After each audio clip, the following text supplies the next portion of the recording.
오늘 마태복음 18장 21절에서 22절 말씀을 가지고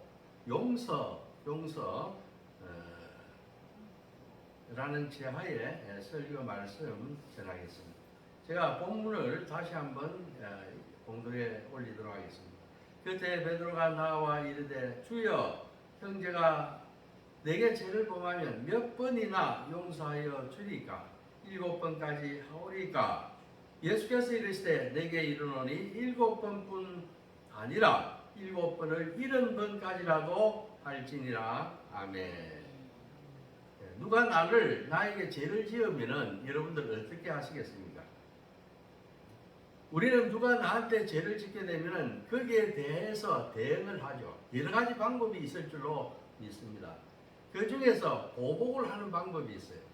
남이 나한테 잘못 지었을 때 보복하는 방법이 있고, 또 처벌을 의뢰하는 방법도 있어요.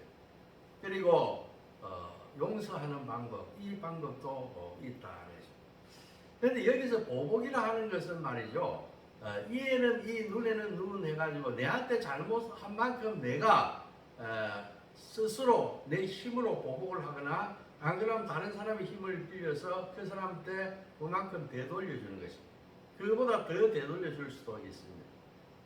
그리고 우리가 처벌을 의뢰한다 하는 것은 내가 직접 하는 것이 아니라 그 죄를 지은 상대방에 대해서 그 사람에 대해서 어떤 책임을 물을 수 있는 개인이거나 혹은 기관에 대해서 그 처벌을 갖다가 의뢰하는 것입니다. 예를 들면 우리가 고소고발을 통해 가지고 사건을 수사해서 저 사람 처벌을 해달라 하는 것은 바로 처벌을 의뢰하는 것이다. 이렇게 이야기할 수 있습니다. 그리고 마지막 방법으로 우리가 할 수 있는 방법으로 용서하는 것이 있습니다. 우리가 용서할 수가 있습니다. 오늘 베드로가 자기의 죄를 지은 자에 대해서 몇 번이나 용서를 해주면 좋겠습니까? 이렇게 예수님한테 물었을 때 주님은 70번을 7번이라도, 7번을 70번이라도, 즉 490번이라도 용서를 하라 하십니다. 그리고 그렇기 때문에 숫자에 제한받지 말고 그게 500번이 됐든 600번이 됐든 무조건 용서를 하라 하는 것입니다. 제가 앞서 이야기한 보복이나 처벌은 문제를 궁극적으로 해결하는 방법이 아니죠. 우리가 보복하게 되면 보복을 받은 상대방은 또 언제든지 나를 보복하기 위해서 틈을 엿보게 됩니다. 또 우리가 처벌을 당한다고 해서 그 사람이 바뀌어지고 하는 게 아니에요.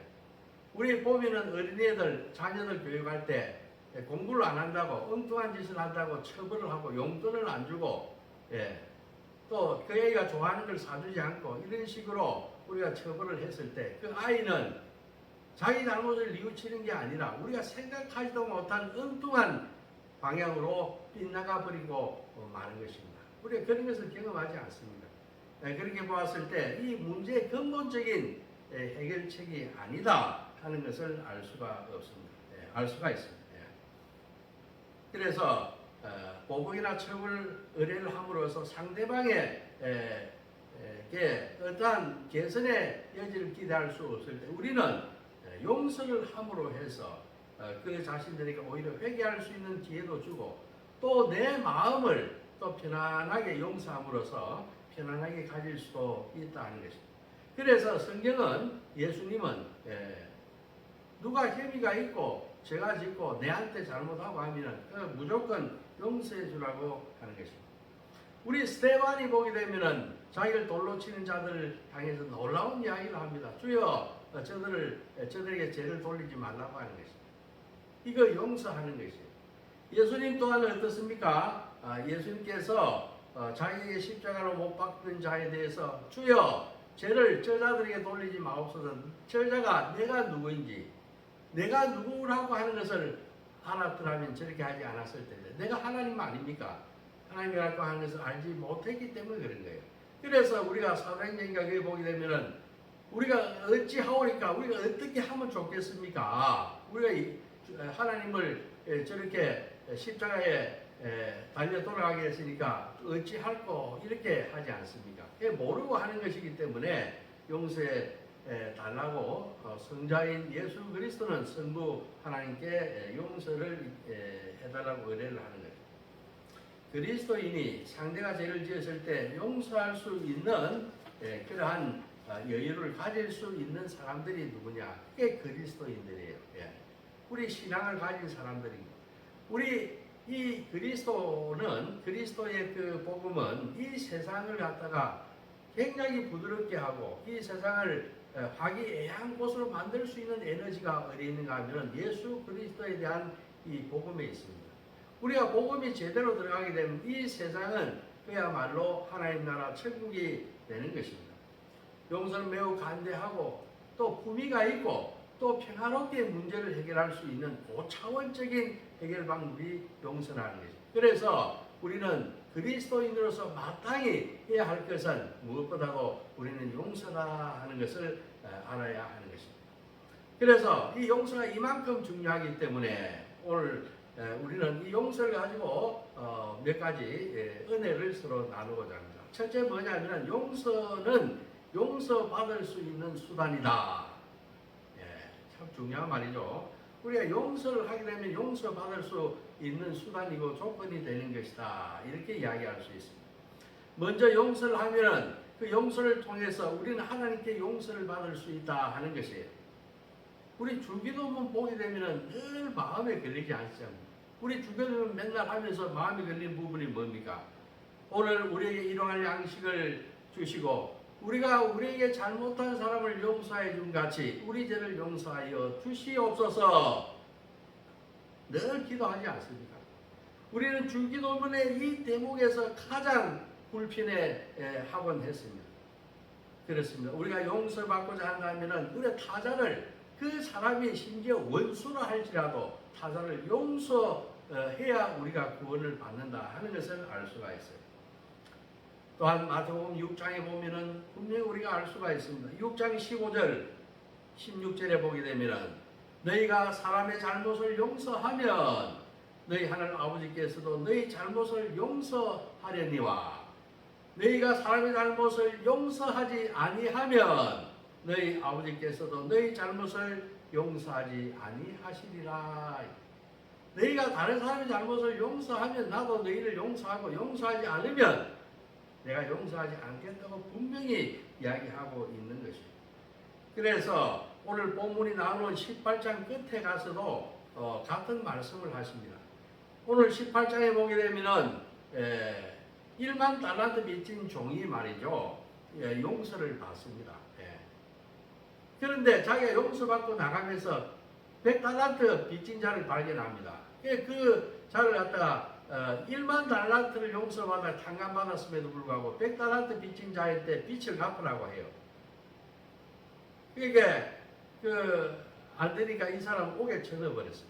그러니까 이 말을 들은 그 1만 달란트를 탕감해준 그 주인이 다시 그 자를 불러라 해가지고 뭐냐면은 내가 너한테 1만 달란트를 갖다가 빚을 탕감해준데 너 100달란트 진 내 채무자를 용서하지 못하고 감옥에 보내? 너 1만 달란트 다 갚아야 되겠다. 못 갚으니까 너는 감옥으로 가야 된다. 감옥에 보내버렸다는 이야기가 있습니다. 그러면서 그 주인이 뭐라 하신 줄 압니까? 오늘 마태복음 18장 35절에 보게 되면은 너희가 각각 마음으로부터 형제를 용서하지 아니하면 나의 하늘 아버지께서도 너희에게 이와 같이 하시리라. 이렇게 되어 있습니다. 이 마음이 상당히 중요합니다. 마음이 중요해요. 모든 생명의 근원이 이 마음에서 나지 않습니까? 이 마음이 살면 사람이 살고 마음이 죽으면 못되면 사람이 죽는다. 그래서 진심으로 마음으로부터 잘못한 형제를 용서하지 아니하면 하늘 아버지께서도 너희에게 이와 같이 하시리라. 이런 이야기를 했습니다. 여러분들 중에서 지금까지 살아오면서 내가 용서하지 못했던 그 사람들, 나를 억울하게 했고 참으로 나한테 불편하게 했고 나의 인생을 괴롭게 했고 그런 사람들 때문에 늘 마음에 용서하지 못하고 하는 사람이 있습니까? 그런 사람이 있으면은 여러분들 용서하시기 바랍니다. 오늘 주님께서 말씀하지 않습니까? 마음으로부터 형제를 용서하지 아니하면은 내가 너를 용서하지 않겠다고 하는. 그래서 우리가 하나님으로부터 내 삶에 지었던 죄를 용서받기 위해서는 우리 다 죄인입니다. 용서받기 위해서는 다른 사람을 용서해야지만이 내가 용서받기 때문에 용서해야 한다 하는 것입니다. 두 번째, 용서는 선으로 악을 이기는 방법이기 때문에 우리 용서를 해야 돼요. 우리 그리스도인들은 악하다고 해서 악인에 대해서 악으로 대하면 똑같은 악이 되어버립니다. 예. 그래서 용서는 선으로 악을 이기는 방법입니다. 이기는 방법이, 지는 방법이 아니고 이기는 방법이 용서라고 하는 거죠. 그래서 우리는 그 좋은 방법을 택해야 한다 하는 것이에요. 내가 만일 상대방이 내게 범한 죄를 직접 보복을 하거나 처벌을 하거나 하는 것은 악을 저지를 가능성이 참 많은 거예요. 그래서 그런 방법, 그래서 내가 내 손에 피를 묻히고 같이 내가 악을 저지르는 방법이 있어요. 그러나 용서를 하는 것은 내 마음으로 각오하고 결정해 버리는 것이기 때문에 선한 일에 속하는 것이에요. 나의 원수의 죄와 함께 내가 할 수 있는 것은 용서가 가장 최선의 방법이다 하는 것입니다. 내 원수에 대해서 할 수 있는 최선의 방법이 용서라고 하는 것입니다. 하나님께서는 원수 갚는 것이 사람이 너희들에게 있는 것이 아니라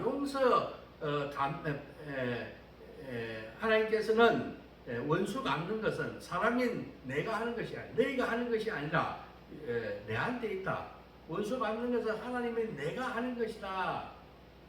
이렇게 말씀하십니다.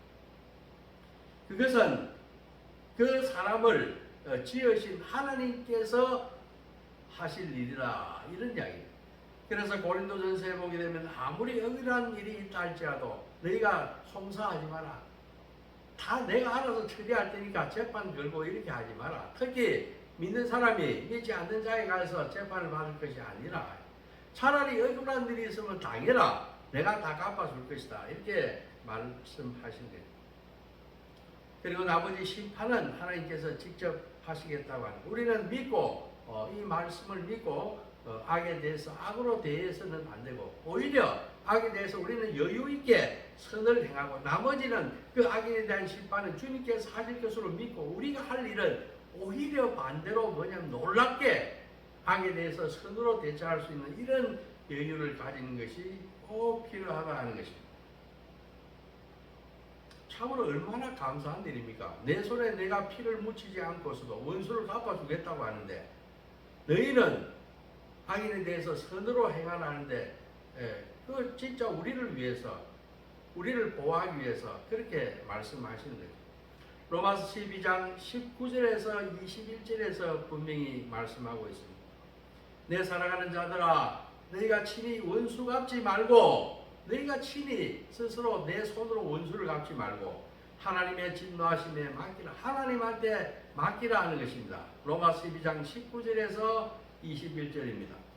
기록되었으되 원수 갚는 것이 내게 있으니 원수는 하나님이 내가 갚는 것이다. 내가 갚으려고 주님께서 말씀하시니라. 내 원수가 줄이거든 배가 고프거든 먹이고 또 목마르면 물을 마시게 하라. 그리함으로 내가 숯불을 그 머리에 쌓아 놓으리라. 악에게 지지 말고 선으로 악을 이기라. 이렇게 이야기를 하고 있지 않습니까? 수년 전에 미국 독립기념일이자 주일 어느 날 인디애나 주립대학에서 석사과정을 공부하던 한국 학생 윤원준 씨가 주일 예배를 드리러 가던 중에 백인 우월주의자인 벤저민 스미스의 총격에 목숨을 잃었어요. 그 추모식에서 그 장례식장에서 그 형은 뭐라고 이야기하는가 놀라운 상식을 뛰어넘는 이야기를 했어요. 우리는 동생을 죽인 벤자민 스미스와 미국을 예수님의 이름으로 용서합니다. 이렇게 이야기했다는 거죠. 그래서 참석자들에게 그 상식을 뛰어넘는 강한 감동을 주는 이 용서를 통해서 깜짝 놀라게 한 일이 있습니다. 우리 사랑의 원자탄 손양원 목사님이 그 아들 동신 동인을 죽인 그 학생을 갖다 양자로 삼고 그 공부를 시키고 선교사를 만들고 한 일이 있지 않습니까? 예. 상식을 뛰어넘는 이러한 용서, 사랑, 용서, 이것이 우리를 감동하게 하고 우리의 전도기를 열고 우리의 복음을 널리 전파하게 하는 것입니다. 그렇습니다. 선으로 악을 이기는 법, 이것이 그리스도의 삶의 좌우명이 되어야 된다. 내 삶의 좌우명이 뭐냐? 이렇게 물었을 때 선으로 악을 이기는 삶을 살겠습니다. 우리 이렇게 자신 있게 이야기할 수 있어야 한다. 그리하면은 하나님께서 다 알아서 해주십니다. 하나님께서 여러분이 가는 길, 그 사명자의 길, 또 사업의 길, 또 모든 길들의 형통함으로 주님께서 준비해 주실 것입니다. 하나님께서 감찰하고 계시기 때문에 다 보고 계세요. 다 그렇게 하실 것이다. 자, 그 다음에 또 우리가 왜 용서를 해야 되냐? 세 번째, 용서하지 않으면 우리는 영혼의 감옥살이를 하게 되기 때문에 그렇습니다. 예. 왜 용서를 해야 된다고요? 용서하지 않으면 우리가 영혼의 감옥살이를 하기 때문에 용서를 해야 한다는 것입니다. 용서는 예수님이 가장 원하시는 방법이에요. 오늘 본문에 베드로가 나에게 죄지은 사람을 몇 번이나 용서해 줄까요? 이렇게 했을 때 예수님은 7번을 70번이라도 용서를 하라 이렇게 이야기해요. 이것은 용서하는데 그 숫자 매이지 말라. 무한대 용서해 주라. 얼마든지 몇 번이든 100번이든 200번이든 용서를 구할 때 용서를 해주라 하는 것입니다. 이 대목을 읽으면서 예수님의 그 은혜를 실감해요. 예. 나 같은 죄인을 위해서, 나 같은 죄인을 사랑하사 나를 위해서 자기 자신을 버리신 예수 그리스도의 그 사랑을 우리를 살게 하지 않았습니다. 우리 그 사랑을 베풀어 주신 주님만이 할 수 있는 요청입니다. 예, 그렇습니다. 우리가 가정에서 또 학교에서 직장에서 용서하지 않는 원수 같은 사람이 있습니까? 괴로워하지 마시고 용서해야 합니다. 그것이 가장 탁월한 선택이다 하는 것입니다. 우리가 잠언 17장 22절에 보게 되면 마음의 즐거움은 양약이라도 심령의 근심은 뼈를 마르게 하느니라 이렇게 나와 있지 않습니까? 우리가 원수 한 명을 갖다가 우리 마음에 두게 되면 내 마음의 즐거움은 다 사라지게 됩니다. 마음의 양약이 뭐냐? 마음의 즐거움이에요. 우리가 마음이 즐거워야지만이 그것이 진짜 양약, 좋은 약이다 하는 것입니다. 그게 아니고 원수 한 명을 내가 기르면서 내가 심령의 근심을 갖다가 하게 되면 내 뼈를 마르게 하는, 뼈가 마르면 어떻게 되는 것입니까? 그거 죽는 것이에요. 예, 뼈가 마르면 사람이 죽는 거 아닙니까? 예. 용서하는 일은 참으로 어렵습니다. 예, 특히 회개하고 뉘우치지도 않는 자를 용서한다고 하는 것은 더 어려운 거예요. 그렇지만 우리는 용서해야 됩니다. 우리가 뉴욕 리드머 교회의 설립자인 팀 켈러 목사님 아시죠? 예. 미국 뉴욕에 있는 리드머 교회의 설립자인 팀 켈러 목사님은 누군가를 미워하고 용서하지 않으면 영적인 옥살이를 자초하는 것이다. 내가 영적인 옥살이를 자초하는 것이다. 이렇게 이야기를 했습니다. 용서하지 못하면 그 사람과 그 사람의 일로 인해서 번뇌로 날마다 잠 못 자고 감옥에 스스로 갇히는 것이에요. 그래서 주님은 용서하라고 하십니다. 우리가 사랑해서 사랑이 하시는 눈물겨운 우리를 위한 메시지가 아니에요. 너희가 용서하지 않으면 너희 뼈가 마르고 너희는 영적인 감옥에 갇히게 되니까 왜 그 좋은 세상에 스스로 그런 네 무덤을 파겠느냐. 용서함으로써 너가 자유함을 얻어라. 이렇게 이야기를 했다는 거죠. 자, 마지막으로 네 번째, 용서는 성자 인생이 되는 비결이다. 여러분들 승리자가 되기를 원하십니까? 용서하십시오. 용서는 성자 인생이 되는 비결이다. 이렇게 이야기할 수가 있습니다. 우리 창세기 45장의 1절에서 15절, 창세기 45장 1절에서 15절, 그 요셉의 고사가 그것을 이야기하고 있다는 것입니다. 용서할 수 없는 원수가 있다고 불평하지 마십시오. 원수가 있는데 저 불평한다. 그것은 나를 온전케 하기 위해서 그런 원수, 가시를 인정해 주는 거예요. 그래서 우리 사도 바울도 보게 되면 그 가시가 있어갖고 그 가시를 없애달라고 세 번이나 기도를 했지만은 주님께서 내 은혜가 나한테 족하다. 오히려 그 원수들이 가시가 있음으로 해가 그 가시는 뭐 안질병이다 이런 병이다 하지만 그게 아닙니다. 그 가시는 뭐냐면 원수를 이야기하는 게 그 사도 바울이 대단한 사람 아닙니까? 왜냐하면은 하나님으로부터 직접 계시를 받았지 않습니까? 그래서 이방인을 위한 그 사도로 쓰임을 받고 얼마나 베냐민 집하고 가말리알 문화에서 공부했고 로마 시민이고 얼마든지 이 사람이 뭐냐면은 자고할 수가 있었어요. 그렇기 때문에 이 사람이 겸손하지 못해가지고 했을 때 늘 뭐냐면 그 주변에 사도 바울을 갖다가 견제하는 원수들이 있었다 하는 것을 우리는 잘 알고 있습니다. 디모데 전서에 보게 되면은 그런 것이 나와 있습니다. 디모데 후서에도 있고 디모데 전서에도 그것이 나와 있죠. 우리가 늘 사도 바울에게 항변하고 원수같이 했던 사람 구리세공업사 알렉산더가 있습니다.